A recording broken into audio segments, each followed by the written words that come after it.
Group for your name? What's your name? Yaricha, yes.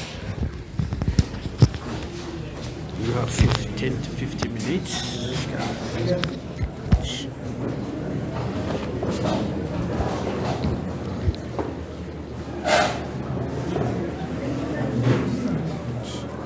So the previous group presented to you about what critical thinking is, its advantages, and many aspects related to the topic.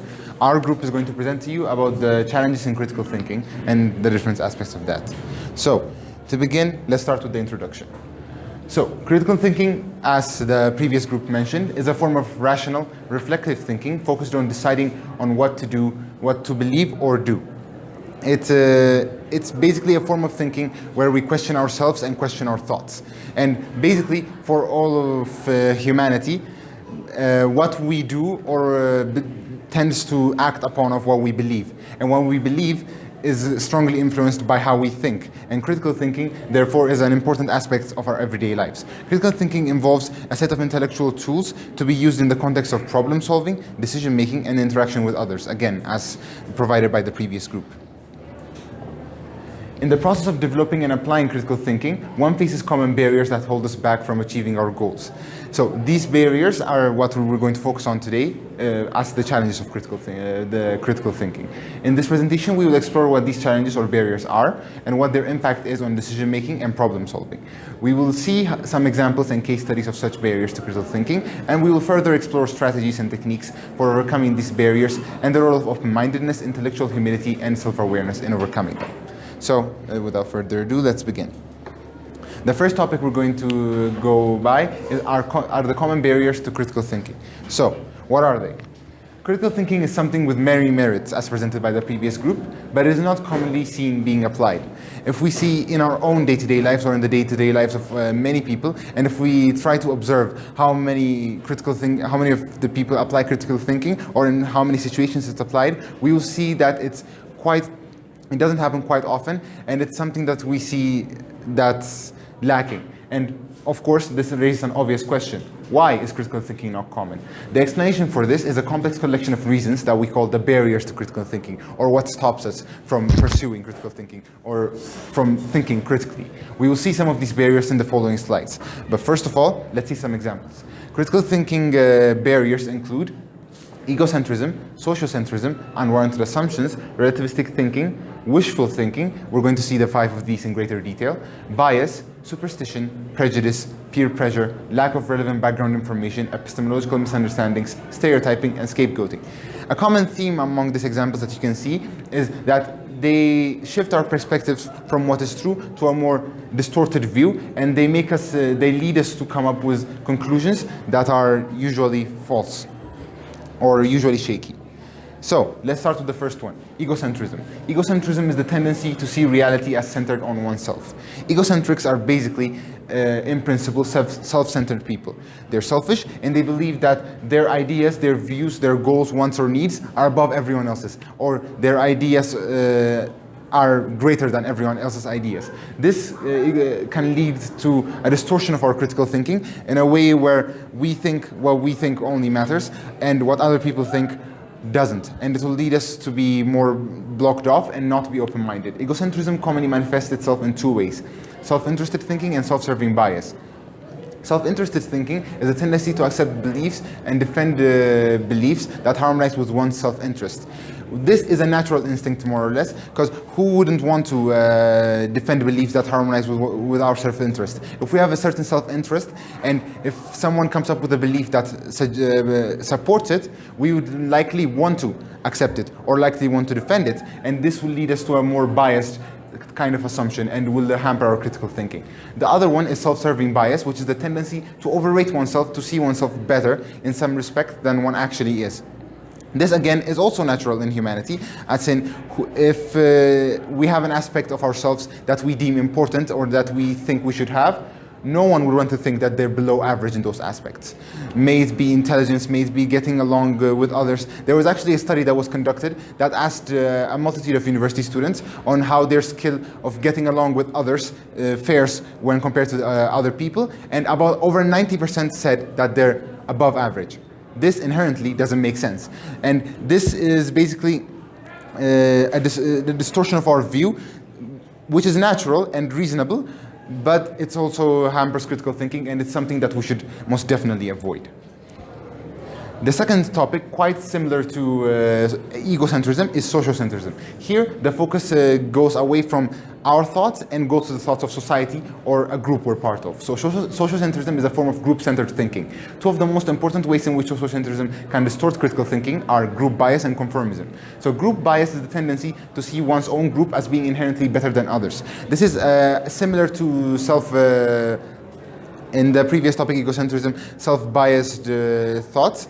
So in this case, we think that a part of a group, when we're part of a group, the ideals of that group or aspects of that group are inherently better than others, just because we're part of them. This is usually bolstered when we grow up or live within a group. It's slowly but unknowingly, we adopt the thought that our group is right, superior, or our group is the only right way or the better one. And this, since it happens unknowingly, we should be really careful to avoid this, and we should be aware of when group biases appear, so we could so it would not impede our critical thinking.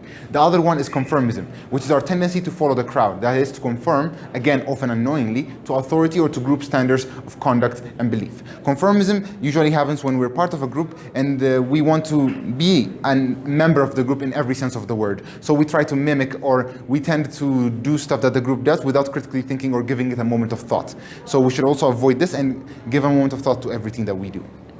The next one is unwarranted assumptions. Here, an unwarranted assumption is something taken for granted without good reason. So it's just something that we think is right. It's an assumption, but every assumption might not be bad. Unwarranted assumptions are especially bad because there's no good reason or even a semblance of a reason to support them. We just believe it because it's so. One of the most common types of unwarranted assumptions are stereotypes. So stereotyping is thinking or assuming that all members of a certain group are identical. This usually happens because of a case of a hasty generalization, where we see either an individual or a small group from a larger group at hand, and we say that, or we assume that the behavior of that individual represents the entire group. This can usually happen for groups, let's say most people do it with races, with religions, and it can happen for different groups, and it's a really harmful practice since everyone in a certain group is different, and we should not hastily generalize the behaviors of a group just from an individual that's a member of the group. We'll see an example on this later on. The next one is relativistic thinking. Relativism is a view that states that truth is a matter of opinion. So it basically states that there's no absolute truth and everything is relative to everyone. Two popular forms of relativism are subjectivism and cultural relativism.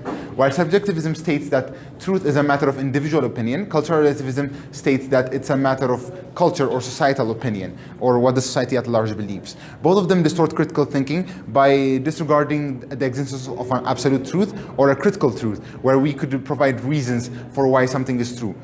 Other than doing that, in the relativism, people usually say, since I believe it, it must be true, or since I believe it, it's my own view of truth, or since society believes it, it must be true, which is faulty, and we should always have reasons behind our thinking rather than relying on what we think or what the society generally thinks. The last one is, the last barrier we're going to see is wishful thinking. And wishful thinking is believing something not because we have the evidence to prove it, but we want it to be true.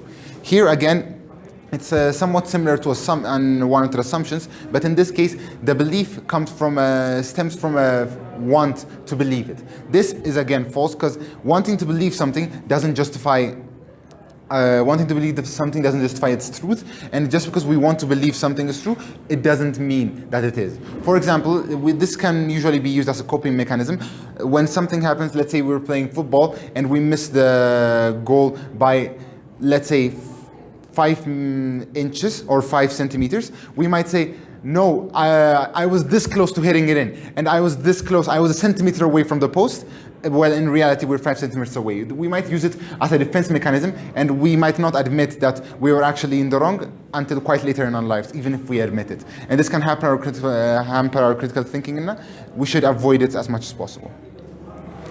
So, next we'll see the impact of these barriers on decision making and problem solving, which critical thinking helps us with. So the impact of egocentrism. Egocentric individuals may tend to overestimate their own abilities and knowledge, which can lead to risky decision making. So here, when egocentric individuals believe that their opinion is always better, or when they overestimate their own skills, it can lead them to make faulty decisions and decisions that are not based on reason, and this will actually end up hurting them in the long run. This overconfidence can blind them to their own limitations and increase the chances of making mistakes or experiencing failures. The next one is the impact of ethnocentrism, which is a type of sociocentrism, when it's based on one's ethnicity. This mentality can give rise to bias, discrimination, and misinterpretation among diverse cultural groups, and it can also lead to conflict. Ethnocentrism can constrict individuals' perspectives to consider alternative viewpoints or cultural contexts when making decisions or solving problems. By not viewing different viewpoints and different perspectives, it will basically cloud them or put them in a specific place where they only have one solution, and they wouldn't creatively look for other solutions. This restricted perspective may lead to less reliable solutions where there are better ones they could have used. Next, we'll see the impact of assumptions, or the impact of unwarranted assumptions. When making decisions or solving problems, assumptions can impact how we perceive, choose, and act in diverse ways. When we have assumptions that impact our problem solving and decision making that aren't based on reason, we tend to make decisions or solve problems in ways that are not sufficient enough, or make decisions that are false or faulty and will lead to problems in the future. By affecting them in ways that impede critical thinking, assumptions can have a negative effect on decision making and problem solving. Next, we'll see the impact of relativistic thinking. Relativistic thinking acknowledges the diversity of human experiences and social and cultural dynamics, rejecting the notion of a single objective truth, like we've said earlier. And this can steer us away from logical conclusions and ideas by disregarding them as just another way of seeing a certain situation. And when there's an answer or there's a truth that's objectively true, or when there's an answer that's the best course of action, relativism can simply say, that's just one way of viewing it, and my way also works, and ignore better alternatives or solutions that we may have. The last one is the impact of wishful thinking, and the impact of wishful thinking can be observed in decision-making, problem-solving, and behavior across different aspects of life, like the football example I gave earlier. It leads us to be making decisions which have unlikely results that we desire, or to think back on something in a false way, which will impede our decision-making and critical and problem-solving in the future. It also impedes problem-solving by leading us to assume our problems will be solved without us putting enough effort into it, and just by wishfully thinking something will happen, or an unlikely situation might occur. So, to get more into it and to get a greater understanding of barriers to critical thinking, we'll see some examples and case studies of them. The first example we have is based on epistemological misunderstandings. So, epistemological misunderstandings are barriers to critical thinking that stem from not understanding what a word means in a context. So, for example, we might know what a word means in another context, but in the given context it's being used, we might not understand what the word means, and it might lead us to not think critically about the subject. Here, the example given goes as follows. Unfortunately, proven, and proven words that ensure certainty to large populations actually deceive the public in subtle ways that can hinder critical thinking. For example, a company that produces toothpaste might claim its product is to be clinically proven to whiten teeth. Consumers purchasing that toothpaste are likely to expect to have whiter teeth after the use. However, what happens, as often may be the case, is it does not whiten teeth. The word proven implies a false claim in this context. Of course, those in research understand the word's use is a marketing ploy, given that clinically proven sounds more reassuring to customers than there is evidence to suggest. But that's actually the case. Proven in scientific terms, as we know, means that there are some reasons to suggest that it's true or it's mostly true, and it doesn't mean it's guaranteed to provide you with whitened teeth. And this might lead you to thinking that it's a false circumstance and that they have been lying, and for us not to think critically about the toothpaste when we buy it. But in the case, it just stems from a matter of epistemological misunderstanding. The next example we're going to see is on scapegoating. And scapegoating is basically when we put the blame of something that we did or someone else did on something that doesn't relate to it. Or, for example, we like Group 2 presenters presented, I think, when they said we have to take accountability for our education, we might, when we get something bad on a test or where we're not understanding a concept enough, we might tend to blame the teacher, to blame the course, or to blame the time given to us. But that might be a form of scapegoating, or where we're not taking the responsibility for our actions and we're blaming it on an external force. So an example for this, a major example for this, is the Holocaust, where millions of Jews were killed across Europe by Nazi Germany, being blamed for a multitude of problems that they were not responsible for. Here, what happened in the time was the Jewish people of Europe were used as a scapegoat for all of the problems of Europe that were happening around the time. And this led, not only did this result in the genocide of a large group of people, it also inevitably fell short in fixing the problems it set out to solve. So it gives us a lot of problems that could arise from scapegoating, but it doesn't even end up solving the problem we sought out to solve. So it's a large barrier in critical thinking. Another way in scapegoating had been seen throughout history is the case study of the Salem witch trials. So the Salem witch trials witches were the most common scapegoat in the previous eras, where people were highly suspicious, superstitious, and mistrusting of single women. For example, in the late 17th century, a series of trials known as the Salem witch trials took place in Salem, Massachusetts. Accusations of witchcraft were directed towards innocent people, mostly women, who were then presented, prosecuted, and often executed. The community in Salem was experiencing turbulent times with social, economic, and political upheavals, but they blamed all of this on the so-called witches of the time. The fear and anxiety in conjunction with religious fanaticism led to the blaming and persecution of alleged witches, and innocent people died in this case.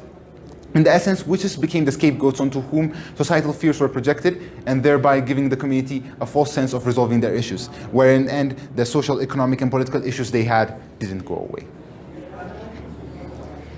The last example we can see on these barriers of critical thinking is an example on peer pressure, which is when we're pressured by the people around us, which might be our friends, people in our workplace, and anyone in our age group. So an example of peer pressure could be a kid being pressured into smoking cigarettes, could be in school or could be where he lives. The kid might have previous knowledge about the harm that cigarette smoking brings about, but he would disregard the harm on further persuasion or persistence from his peers that it's good or that he should try it. In the end, this will lead to the harming of the kid by smoking, and also it might lead to an even worse entrance into addiction for the person. So it's a really bad barrier to critical thinking, in which he could have thought that he knew that it had harmful aspects, and he wouldn't have done it if he hadn't been pressured into it. So, by finishing our examples, I would like to prompt you with this question. Have you ever faced any barriers to critical thinking?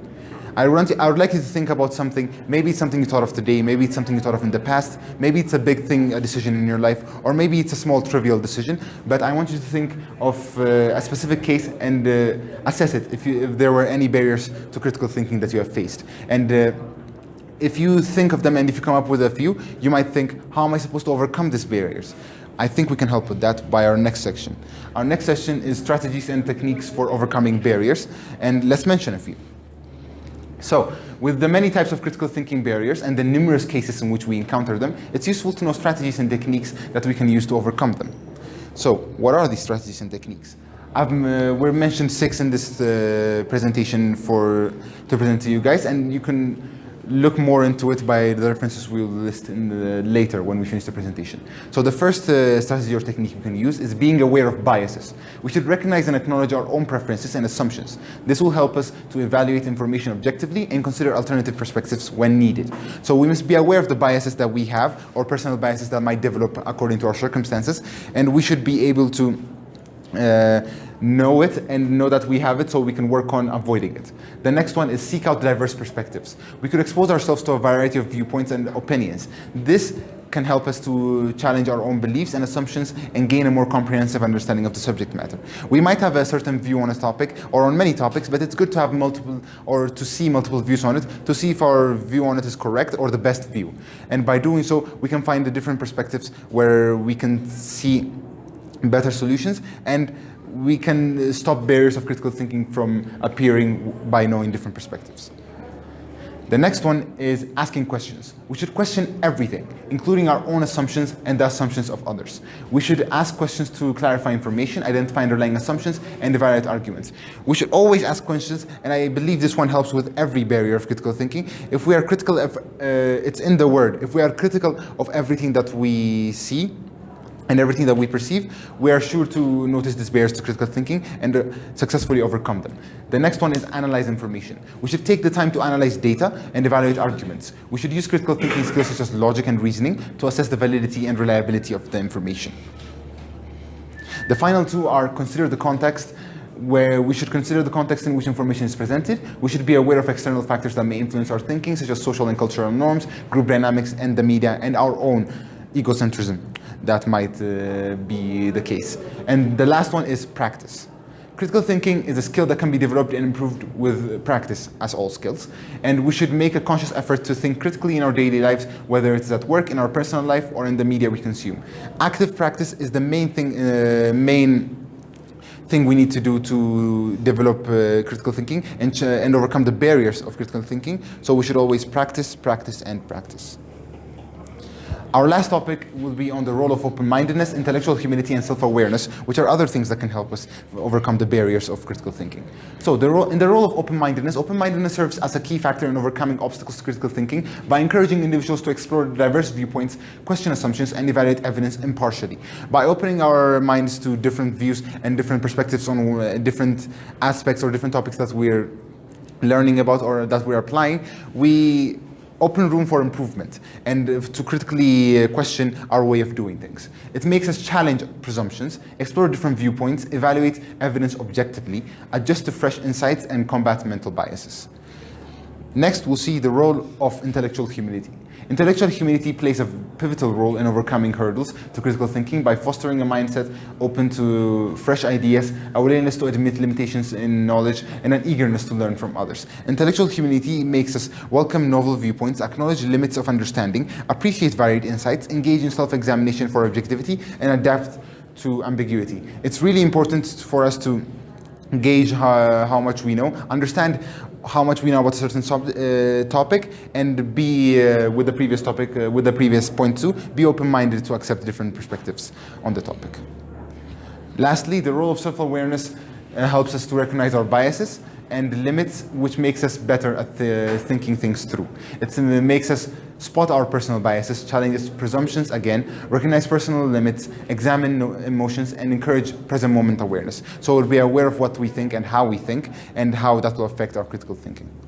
So overall, being open to new ideas, acknowledging limitations on one's knowledge, and being mindful of personal biases can all contribute to a more objective and critical mindset. Additionally, actively seeking feedback and engaging in self-reflection are two valuable practices for enhancing critical thinking skills. Feedback provides insight into how others perceive our thinking and decision-making processes, while self-reflection allows us to identify our own biases, assumptions, and gaps in knowledge. Both practices can help individuals develop a more balanced and rigorous approach to thinking and decision-making. So, conclusion.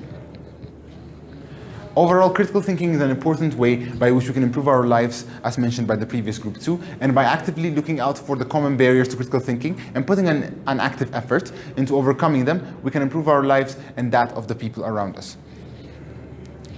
For additional references, I suggest that you check out the book Critical Thinking: A Student's Introduction, which was sent in our group when we started. And also the main website we used for solutions is 6 Steps to Beat Common Critical Thinking Barriers at Work by Risley. Thank you for listening to me.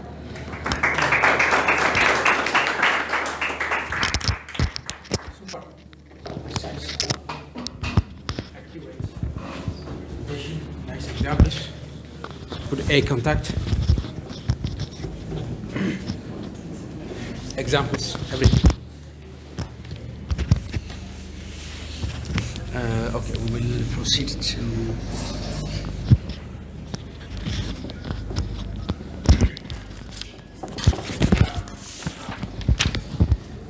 Crewel letter.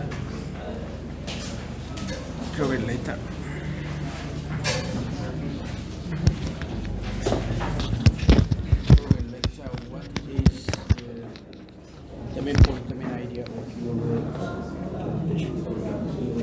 Our presentation was focused on common critical thinking barriers and ways to overcome those critical thinking barriers. What are the barriers? The barriers include ethnocentrism, egocentrism, socialcentrism. Like egocentrism, they are the same thing. What's the difference between egocentrism is happens because an individual thinks mostly about himself, self-interested about himself mostly. Ethnocentrism happens when a group think about themselves alone, about their self-interest and how to improve their own group only. What are the strategies to overcome critical thinking barriers? Reflecting on one's thought, asking critical questions, engaging in discussions and debates.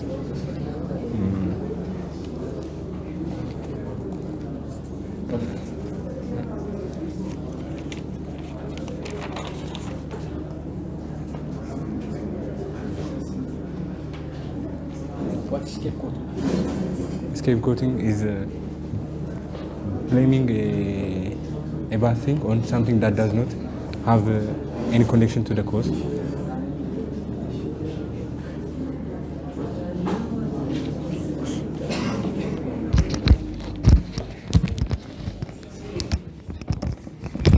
Lelisa Haidu.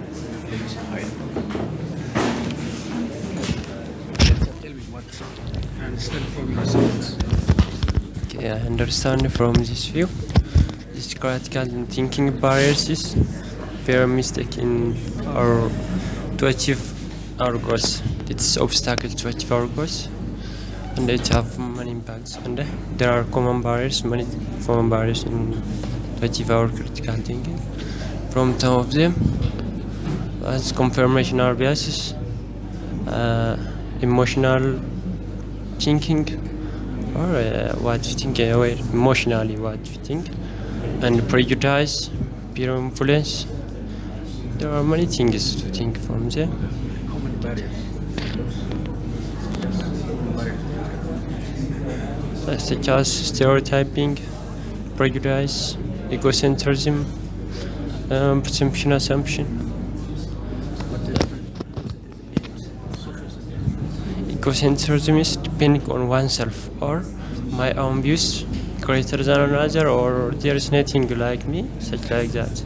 And the social centrism is our group is different from other, and our group is very intelligent, such like that means. What are the strategies to elevate?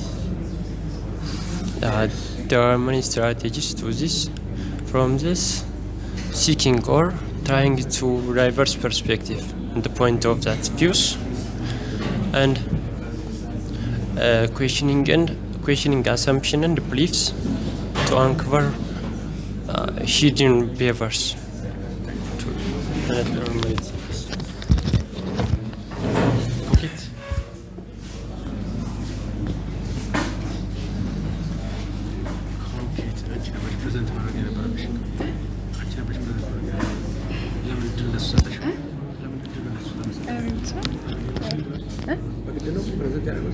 አይ በግድ አይደለም ግን ያው እሱን የተመረጠው ለዛ። Okay, our main point was about common barriers of critical thinking and the impacts that they have through our life, and also how to overcome those barriers, and about the role of open-mindedness, intellectual humility, and self-awareness in overcoming those barriers. Intellectual humility means being aware of one's own limitation and the eagerness to learn from others. Wishful thinking. What's wishful thinking? Okay, wishful thinking is perceiving something is true not because we have a proof or evidence that it is true, but it's just because we want it to be true. Strategies to overcome those barriers.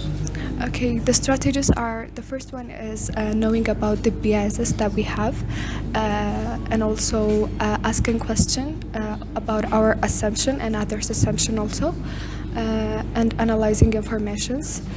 And we can analyze the information by using critical thinking skills like logical reasoning, whether to know the information is true or false.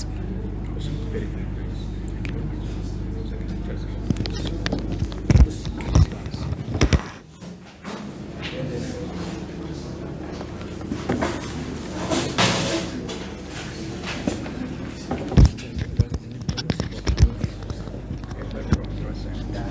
በጃዝ በቃ the main point, the main idea. I perceived about critical thinking. The way I perceived about critical thinking is like critical thinking is it's a form of rational, reflective thinking and focused on deciding on what to do or what to believe. So critical thinking is a gradual process. It is not achieved in overnight. So critical thinking has many tools like we can use in problem solving, decision making, and in our interactions with each others.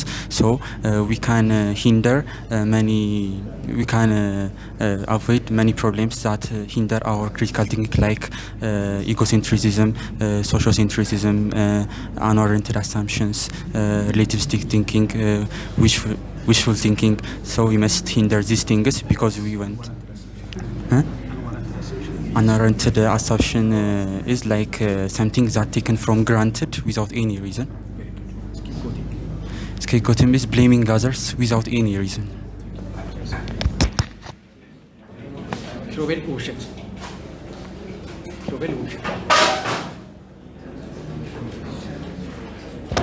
What are the barriers? Mention barriers. The barriers of barriers include egocentrism, which is literally believing that someone's ideology is better than others, like including Mention one by one. Yes. and it includes self biases, including like one's perspective is correct, and the next part is sociocentrism, and it includes that specific social group is literally having a positive or more superior ideology than the others.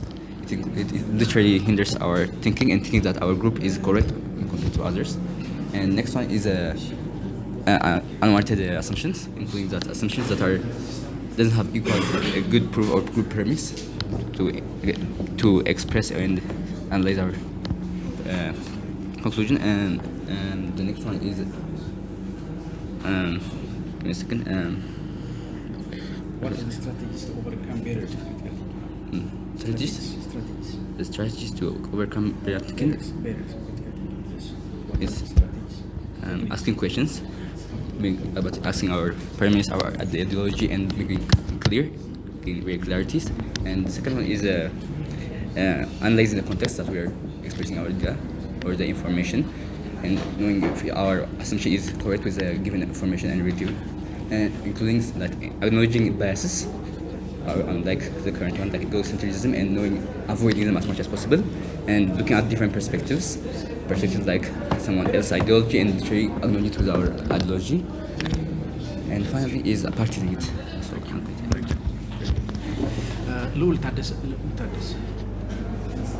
ልዑል ታደሰ የለም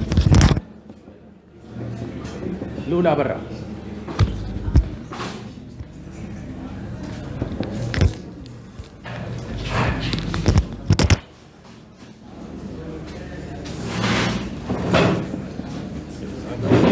What are the two types of relativism? One is subjectivism, and the other one is cultural relativism. Subjectivism is the truth is relative to subject, to you and me, and when it comes to cultural relativism, the truth is relative to a specific culture. Wishful thinking is believing things that are not true, but we perceive them to be in a way that confirms our ideas. Ethnocentrism, egocentrism is a perspective that our ideas are higher or better than others' ideas, like other perspectives, and believing that ours is superior to others. ኪሩቤል ቅዱስ መብራት What is the main point of view? What is the main idea, the main message of your statement? ዘ ሜን አይዲያ ኦፍ የአሳይመንታችን ሜን አይዲያ የሚባለው በህይወታችን የሆነ ልናሳካው የፈለግነው ጎል አለ። ለዛ ጎል አንድ ዲሲሽን ሜክ ስናደርግ የሚገጥሙን ኦብስታክሎች ከነሱ እንዴት ማምለጥ እንደምንችል እና ስለነሱ ናውሌጅ ይሰጠናል። ብዙ ናቸው። ከብዙ በትንሹ አንዱ ኢጎሴንትሪዝም ነው። ኢጎሴንትሪዝም ማለት የኦቨር ኮንፊደንስ ነገር ነው። የራሳችን ኦፒኒየን ከሁሉም ሰው ይሻላል ብሎ ማሰብ። ሁለተኛ ደግሞ ኤትኖሴንትሪዝም ነው። የግሩፕ አይዲያ ነው። ያለንበት ግሩፕ አይዲያ የተሻለ ነው ብሎ ማሰብ እና አሰምሽን አለ። የሆነ ሰፊሽንት ሪዝን የሌለው አሰምሽን ከሱ በመነሳት ዲሲሽን ማድረግ። ሪሌቲቪዝም ሰብጀክቲቭ እንደ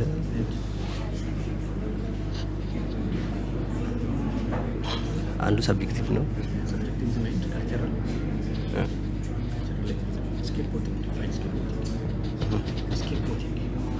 ስቴፕስ I don't know. What are the strategies to overcome those barriers? Be aware, base, asking question, የምናገኛቸውን ኢንፎርሜሽኖች አናላይዝ ማድረግ እና የመሳሰሉት ናቸው።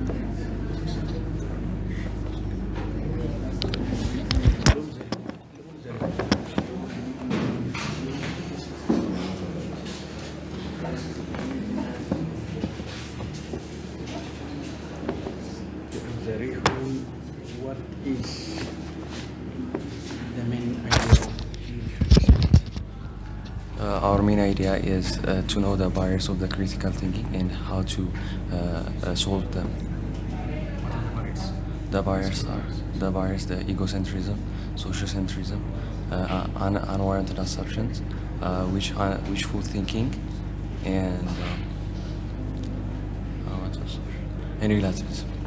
what is unwarranted assumption? Unwarranted assumption means like there is an assumption, but the reason for the assumption is not good reason for the assumption. The reason is not like suitable to make the assumption. Scapegoating. Scapegoating is like to be blamed without having a connection to the problem. Strategies to overcome these barriers. Strategy to overcome barriers, we can ask questions, see different kind of perspectives. We should practicing and